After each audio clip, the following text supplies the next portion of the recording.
Hey, Pipe fans, welcome back to Carlo Prusa MMA. Today I have a very special guest. My guest today, he is a former UFC fighter. He is a PFL vet. He is a Bellator vet. And he also is known to take those gloves off and compete in a little Gamebred MMA action. He is courteous, Mr. Curtis Millender. He's taking on Jesse Ronson November 15th, Biloxi, Mississippi. Curtis, man, you decided to try gold Gamebred again, taking the gloves off for another time. Talk about the decision, man. Why did you want to come back and try this again? It wasn't as bad as I thought it was originally the first time. So I said, to hell with it. I'll try it again. I've been working on like just the grip strength and like just getting these bones in my hands ready. I'm not a huge puncher anyway, so it's not too much to worry about. I just got to make sure I'm accurate and precise and I'm hitting the right spots, and I'll be all right. Your first time out in Gamebred was about this time last year, Biloxi, Mississippi. You took on Joel Bauman. Going in there, it was a really tough fight on paper. A lot of people are thinking that was going to be fight of the night. You did an excellent job in there. Very strategic, very technical performance. You got the win on the cards. What was that transition process like? Did you find a big transition from fighting for the first time bare-knuckle? I feel like you don't find that transition until you actually get in there and do it. And I had a lot of expectations, a lot of nerves going into it. After the fight, I sat down, looked at it. Actually, after rewatching the fight a few times, I was seeing how much I actually threw, how many punches I actually threw, how many times I actually got hit, and how I was still able to be defensively responsible during the fight. And it definitely changed my mind about it. I still absolutely wouldn't do like the bare-knuckle boxing, but the MMA I can get with. Leading up to that fight, things got a little heated between you and Bauman. That press conference was absolutely hilarious. Did something occur at the airport in Biloxi that triggered all this? It started before. We actually have a few mutual friends, from his battle rapping days. So I was just poking fun at him leading up to the fight. Anybody that wears fishnets, until a battle rap, I can't leave it alone. Sometimes I can be quite the bully. But I do it all out of fun. I'm never gonna trash talk anybody and be completely like disrespectful. But I do like a little some good trash talk, and he was a very, very easy target, still easy target. One thing that I thought was kind of cool, after that fight, after all the crazy lead up, you guys took a picture at the bar together after that fight that night. You guys were hanging around talking. And then the next week we were enemies again. Really? Something else happened the following week? Oh my God, man. It was, like leading up in the airport. I seen him at the airport, but we're in the airport, and I literally seen him as he was past me. So I'm not chasing no grown ass man down to talk shit to him. It just makes sense. So that's what he was talking about. That I seen him in the airport, and I seen him. We made eye contact, but like I said, I'm not chasing you down. And then, but after the fight, it was just when Gamebred posted the fight, the comments for a lot of people saying, "Oh, how they thought he won." I had him agreeing with it, and I just all I put was LOL, and he went crazy. So we started going back and forth. Told me to give him the address to my gym. I gave him the address to the gym. He didn't show up. So it is what it is. Fuck him. You've been in this world of combat sports for a very long time, man. You've kind of done it all. You've done the boxing, you've done the mixed martial arts, you've done bare knuckle, mixed martial arts. But what made you get into this crazy world of combat sports? Oh man, I've been involved my whole life, wrestling and boxing since I was about 6 years old. So it's always something I was going to do. It's either going to be that or be in the WWE. Like those are the goals for me. That's the stuff I want to do. Absolutely. You have honor to fight in the UFC multiple times in the UFC. You took on some huge guys. Do you remember where you were when you got the phone call that you're signed to the UFC? I was actually sitting on the couch with my sons, and it was like the day after a fight. So naturally, I just had my phone off, not talking to anybody, kind of just enjoying the family time. And I just happened to turn my phone on, and I seen I had a bunch of text messages and phone calls from my coaches and my manager. So I decided to call my coach back, and he told me that we was getting the Thiago Alves fight. So yeah, that's life. That was a life changing moment. Phone call. You know, the fight before that, obviously that LFA victory, I believe it was a knockout over Nick Barnes. Following that contest, I mean, that was a devastating finish. Did you have a feeling UFC was in your near future? You know, up until I want to say even right after like the Kevin Holland fight, I knew it was gonna come. I just had to, start putting some finishes. And the next fight, I got the head kick over Frinku, and then I was like, oh, it's coming, it's coming, it's coming. And they're like, nope, got one more. And leading up to the Matt Barnes fight, that was probably like one of the more difficult times in my life. Period. I was literally on my dick. It was like after that fight, if I didn't make it to the UFC, or if I would have took a L, I would have gave it up. And I was just in like the worst financial trouble I've ever been in. I didn't have a car. It was rough. One of those moments. And then even like the night of the fight, I don't want to say I didn't want to fight. I just wasn't mentally there. I couldn't get it together backstage. I was faking it backstage. So my coaches wouldn't ask me what was going on. It was wild.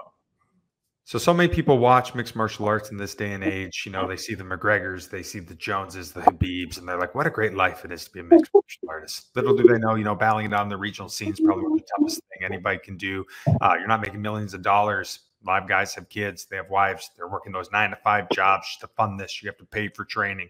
Then you have to battle with a bunch of killers that at your gym who want it just as bad as you do. Obviously, when you make the bigger shows, when you make the UFC, when you make PFL, Gamebreds, the money gets a lot better, but those sacrifices still exist. Yeah. What's made you keep motivated, keep punching and kicking throughout this journey? Just realizing how blessed I am in this fight game. I've met a lot of good people. I've treated everybody right, and I get treated right in advance. So I feel like even if I wasn't fighting, I'll still be in some form involved in this sport. Whether it be matchmaking, commentating, but I think what really drives me the most is just looking at my resume and seeing the guys I've been in there with, seeing the guys I've fought, seeing the guys I've beat, seeing the guys I've lost to, and just like knowing like, yo, I still belong at the top of the top. Sometimes I just got to get out of my own way. There's been fights where I probably wasn't one as focused as I should have been, and I kind of dropped the ball a little bit. But I know I'm one of the best dudes on the planet still, and that's what motivates me. I'm not. Getting back to the UFC is probably very unlikely, but everybody that I have to fight while I'm outside the UFC is going to understand what it feels like to be in there with one of the highest level guys around. It's kind of crazy when you do like your topology and your shirt, like some of these names that pop out, the Kevin Hollands, the Magomeds, Bilal Muhammad, Rory McDonald, Thiago Alves. I mean, you have literally fought former champions. You have fought some very big household names in this sport. Do you take a lot of pride in that? Obviously, some of them didn't go your way, but were you able to really develop, grow, learn as a person when you're battling some of the toughest guys in the world? Yeah, definitely. It definitely helps with the confidence. There's not going to be, I feel like at this point, there's nothing I haven't seen in the cage. We'll have times in the gym where we're getting ready for my fights, and my coach will be like, oh, go southpaw, because he's fighting southpaw. And I'll just tell my guys, like, yo, don't worry about it. Be the best you can be. I don't need you to do anything else. I can adjust to anybody. I'll be fine. Just handle your scandal. Do whatever you're the best at. And but yeah, so like nobody's gonna intimidate me. Nobody's gonna show something I haven't seen. Like I've literally been in there with the best welterweight on the planet already. And for half of that fight, I was doing pretty good. So I've been in there with Roy McDonald. I've been in there with all these guys. So it's I feel like like with just my resume, it gives me enough confidence. You know, following the PFL journey, you switched up a little bit. You went into professional boxing. What was the move to making that little crossover? I mean, I've always wanted to do it. I always wanted to do it, and I've always been told, like when I go to these boxing gyms and I just go spar boxing, they're like, "Do you do MMA?" I'm like, "Yeah, man, but I can fight regardless, whether it's punching or kicking. I can do it all." And so it was always like a dream of mine to do it, and I would love to get some bigger fights. I know I probably are 3-0 right now in boxing. It's just one of those positions, just like my position in MMA. I'm only going to get tough fights, and which I don't mind. I don't mind fighting the best people on the planet, because I've been doing that for 7 or 8 years now. Excuse me. But with this boxing things, these dudes are a little bit softer. They don't. I wouldn't say softer. They got an eye on their money. They got an eye on their record. They see me 3-0 taking on former title challengers when I was only 2-0, and said, "Oh, nah, that dude can fight." So it's like I'm either gonna fight killers, or I'm gonna have to fight a non-killer and make $2,000, which isn't worth it. I got 3 grown boys to feed. It's like $2,000. I'm not doing it. How do you keep your boys involved in your fight game? Do you at all? Do you ever bring them to the gym? Have they ever watch you fight live? Man, these dudes don't want to fight no more. Then I feel like I lost them during COVID. During COVID, we couldn't take like the kids to the gym. They couldn't come and watch me fight for probably about 2 years, and that's when they started playing basketball. And their mom was a very high level basketball player, so her being able to go outside and like teach when it comes to basketball was, that's where I lost them. It's amazing. In addition to bare knuckle, Gamebred also has boxing shows. They have some big ones, obviously, the whole Masvidal, Nate Diaz, huge event they just put on. Is that something maybe considering in the future? In my backyard.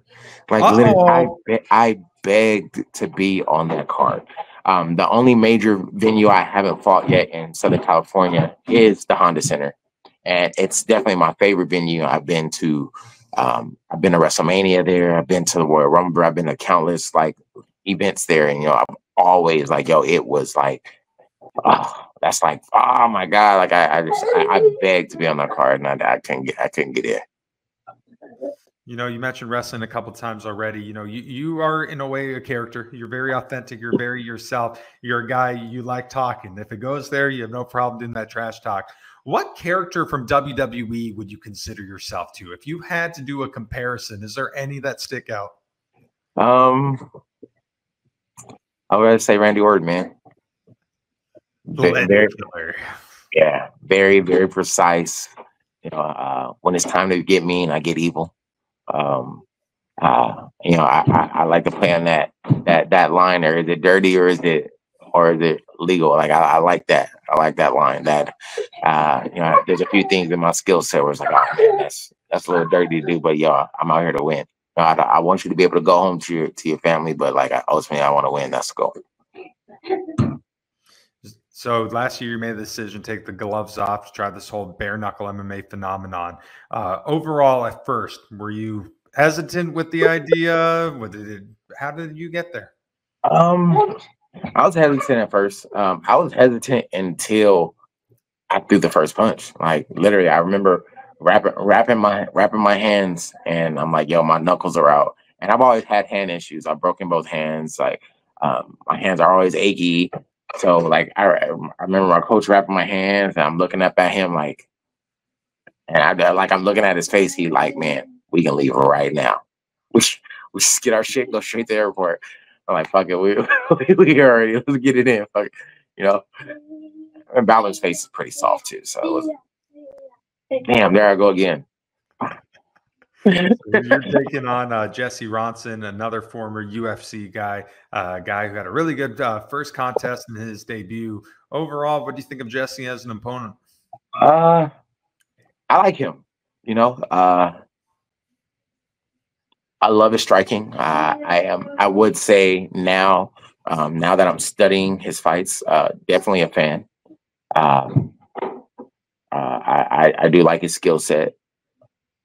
Is it enough? No. I'm still gonna. I feel like it's definitely gonna be. I'm gonna make it look easy. Yeah, I ain't gonna sugarcoat it. I'm gonna make it look easy. That's what I'm out here working for. Is to make this shit look easy. I am going to be too much for him defensively, and offensively. I'll walk him down. Like I'm not nervous of the bare knuckle anymore. I don't mind putting the pressure on you, being slick, being precise, and making you feel like you're fucking up the whole fight. You know, with the way that you fight, you know, you mentioned walking down, you apply a lot of pressure on these guys. There's a lot of firepower here. Both of you guys have one punch knockout power. Would you be surprised if this one does not go the distance? Yeah, no, I wouldn't be surprised at all. I mean, I plan on getting him out of there by, before the third round. You know, it's interesting when you look and watch some of your fights. You have a lot of different sides of you that come out. You know, we see sometimes those brutal, devastating finishes. We also see some very technical kind of point performance bouts where you secure a really nice victory. Is that a balance for you? Do you go in there with a mindset of getting a finish? Do you just go in the mindset of win and just let the fight play out? No, sometimes it's just like one of those things where I'm probably not getting what with the Bauman fight. I just like, if you're not gonna check a kick, I'm just gonna continue to kick it. I feel like I probably should have committed a little bit more to the right hand. I feel like if I would have committed a little bit more to the right hand, it would have opened up a lot of other things with that. But all my fights are the same. The goal is to get a finish, but only because I am trying to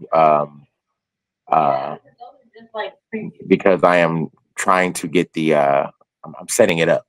So I'm looking for the finish, but I'm setting it up from just being precise and open them up with jabs and kicks, all the point scoring. It's only because it's going to open up everything else I need. You know, you got into Gamebred at a very early stage in the organization. You know, this is the 8th event now. They're getting bigger and bigger. That 170 division has a couple guys in it now. You know, Kevin Lee now joining Gamebred. They're starting to introduce more titles. Feel like with a big win over Jesse Ronson, that could lead you the opportunity, maybe find a Kevin Lee in the future, fighting for that inaugural 170 strap. Yeah, well, that's what they're billing this is as #1 contender for the welterweight title. So that was definitely motivation to me getting back down to 170 because I ain't been down there in a long time. But I'm on my way. I'm doing the things I need to do to get down there, and I'm gonna beat him up and then go beat whoever else up they want me to get that belt. You feel like you might feel that size advantage in this contest? I can't wait. I can't wait for him to feel it. I don't need to feel it. I can't wait for him to feel it. Not even feel it. I want him to see it. I watched his last fight, his last bare-knuckle fight, and I like Ninja Kwani, amazing striker, but I think that gave me the blueprint to kind of strike how I want to strike with him. It's going to be a lot. It's going to be a lot for him. You know, Jorge and Dean have really been doing some big shows as of late. Every single Gamebred gets bigger and bigger. You see new names, you see great fights, more people watching it. Do you feel like this promotion could get really, really big? I mean, I hope so. I pray for their success. I like what they're doing. I love the opportunity that they're giving us. So, I want to see them do big, whether I'm here or not. I really want to see them do big because it's a great organization. I love that there's somewhere else where we can go and, not have to fight for scraps. So, 20 years ago, if someone were to tell you that there was going to be an organized bare-knuckle organization that pays pretty decent up to standards with some of the UFC guys, what would have you said to them?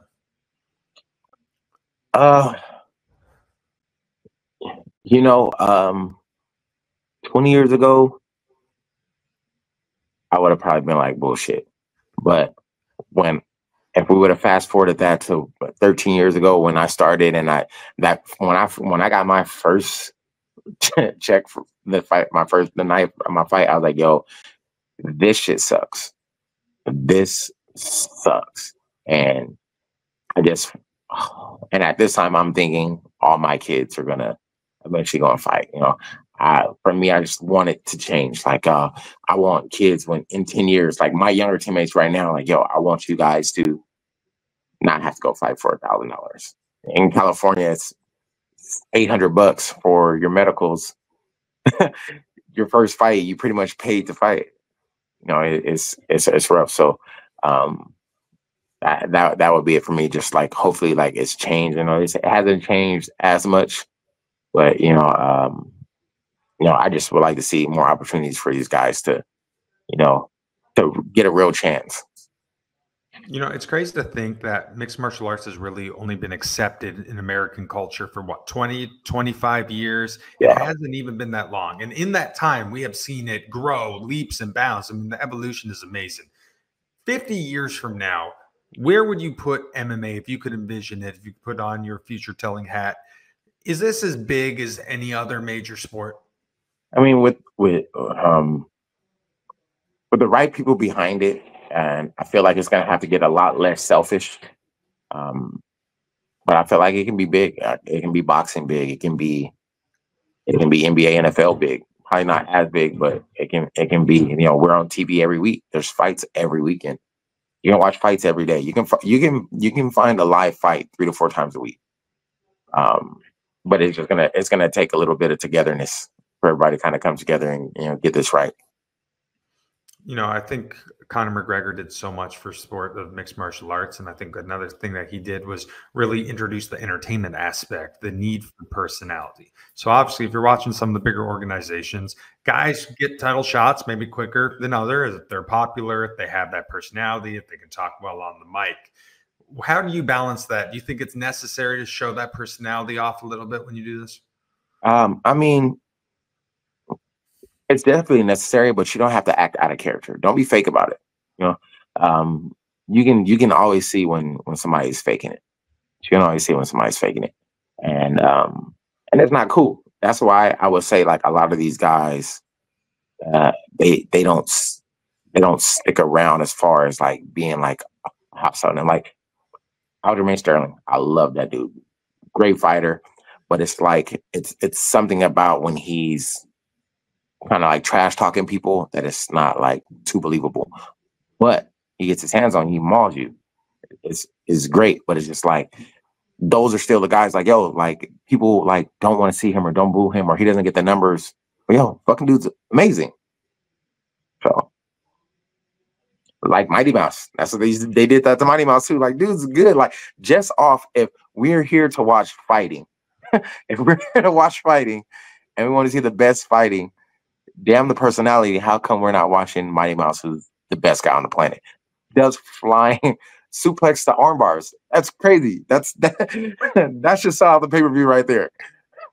It is crazy. The fact that you bring up Mighty Mouse, something else. I don't know if you've thought about, but obviously he was involved in a major trade. The first time we ever had a trade, He got traded for Ben Askren. Obviously, one kind of panned out on that. But when you think about it, for what it's done for your career, especially now, if there was no Ben Askren, there's no Jorge Masvidal flying knee knockout in 6 seconds. Is there a Gamebred, bare-knuckle? Who knows? I mean, it's kind of crazy when you think about that. That's awesome, man. I didn't even think about that, but that's wild.